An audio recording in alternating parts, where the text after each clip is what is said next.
the Formula One season this year. Dre, should we just leave you to it for the next 10 minutes? Feel free. Take a breather. King, have you got some popcorn over there? Yep. There we go. Right. There we go. Right.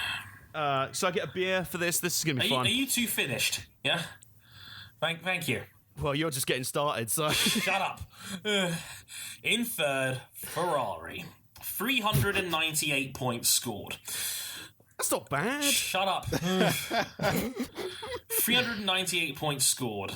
Their best result, they had 5 second-place finishes. Seconds in Bahrain for Kimi Räikkönen. Second in China for Sebastian Vettel. Second in Catalonia for Raikkonen, and then 2 more second places in Canada and Baku for Seb. Let's cut to the chase here. Given that it may have been our own fault for this one, a little bit on this one, because Ferrari, they had 3 wins last year. Vettel was one of the Driver of the Year contenders.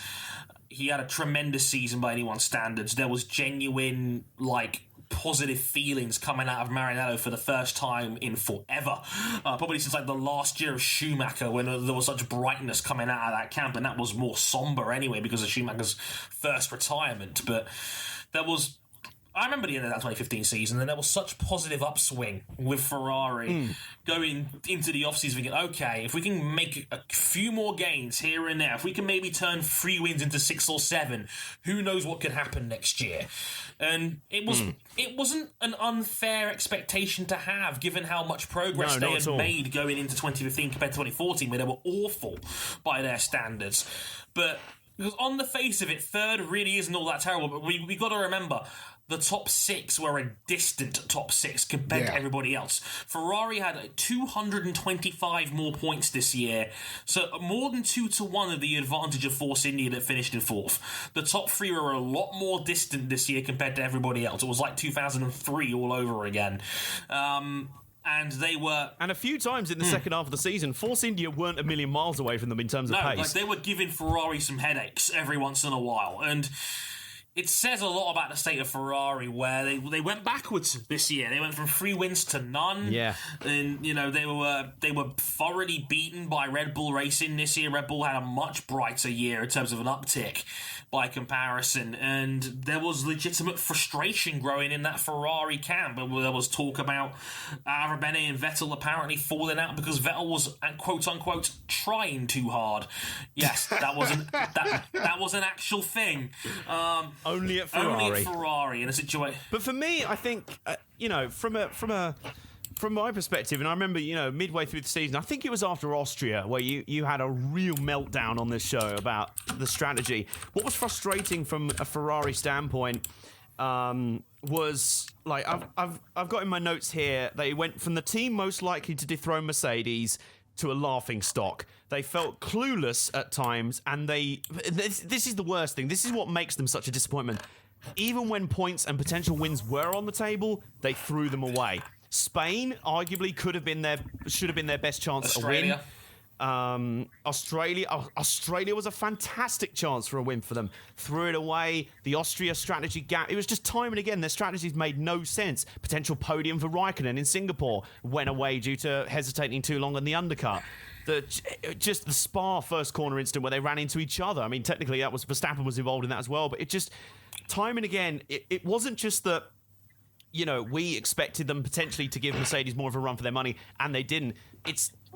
They weren't even still the second best team. They fell back, and inexcusably so at times. You know what I mean? They made mistakes that not even novice teams do. You know what I mean? At times, it was only at the final race in Abu Dhabi that you finally saw a coherent pit strategy for them that nearly paid off. And you're like, where's this been all year? I was just about to make that exact point, that it showed that when Ferrari did get it right, they are still capable of upsetting the apple cart, as Vettel actively took a decision not to win a Grand Prix because he didn't want to get involved in the title fight, as he later admitted that he didn't want to get involved with Rosberg because he knew he was in front of him, and that was a race that Vettel very well could have had a shot at winning. Maybe Hamilton ups the pace if he finds out Ferrari's in front of him to protect the win, who knows, but in any case, Ferrari gave Mercedes a headache, and that is what was the point of 2015. They did that constantly throughout 2015, and it felt like they kind of rejuvenated F1 for 2015 by being the team to truly stand up to Mercedes. And I think, Is it an unfair expectation to expect them to do that again this year and maybe more? Not really, given we're talking about Ferrari. Or maybe we've been overrating Ferrari all along. Well, I don't know. These are teams that have had dominant periods in F1, not in quite recent memory. They were champions as recently as 2008. And nearly could have been in 2012. This is a top-tier team. I don't...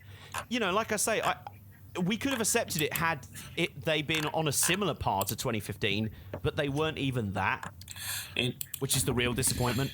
King, anything to add, or do you want to give your score? I'll just give my score. I want to go 6. I think he's been generous. I'm going to say 5.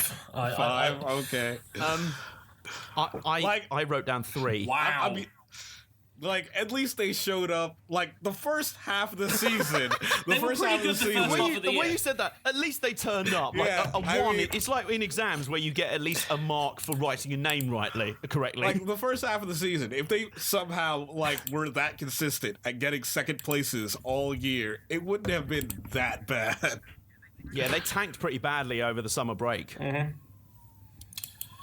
Yeah, it's just one of those things where I just feel like, okay, it wasn't a complete disaster, and as King said, they were actually pretty solid in the first half of the season. It was the second half that was really a dumpster fire.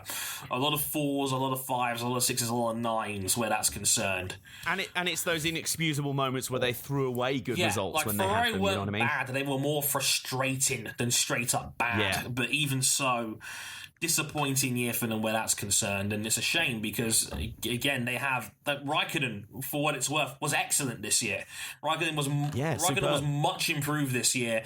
It's like in 2015 we wondered what he had done to earn a contract extension for 2016. This year, when it was announced he was having his contract extended again, no one questioned it. Absolutely deserved. And I mean, for a guy who's 37 years old now, the oldest driver in the field, even more so now Jenson Button has retired, or so we think, has retired. I mean, he's still kicking it, and maybe he's just slow to adapt to these cars, and he's a slow learner, but it looks like he's getting up to speed, and he's asking more questions of Vettel, and out-qualify Vettel for the year as well, 11-10, so that says a lot. I mean, Raikkonen still has a spark there that, a lot of fans want him to have, and yeah, it was 6th overall, but he was in that mix with Verstappen and Vettel overall in the Drivers' Championship this year. So overall, a very solid season from Raikkonen indeed, and it's a shame that the car just wasn't there for them this year, especially in the second half of the season.